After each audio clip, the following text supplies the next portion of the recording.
Baloch news में खबरों ने अपडेट जो सिलसिलो जारी है। ज़िलो टंडोला यार तालको झंडो मरी बेन गोठन जिया फजल चंद में बे हलंदड़ बरसातन तबाही मचाए छड़ी ऐं वाहन शाखन सिमनालन वडी तबाही मचाए छड़ी। केतराई घर ड्रही पट थी विया। गोठन जे चौधारी पानी घरन जूं भितियूं छितियूं केतराई पट करे छड़ियूं अथस।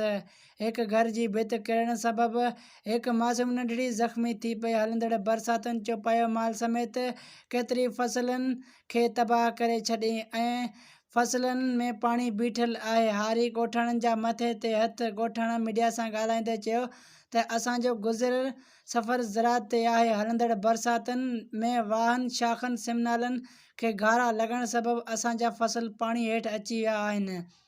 असां ग़रीब मिसकिन आहियूं। असांजा घर ड्रही पट थी विया आहिनि। हलंदड़ 6 ॾींहंनि खां बरसात ऐं वाहन शाखन सिमनालन जी पाणी सॼे ॻोठ खे वकोड़े छॾियो आहे।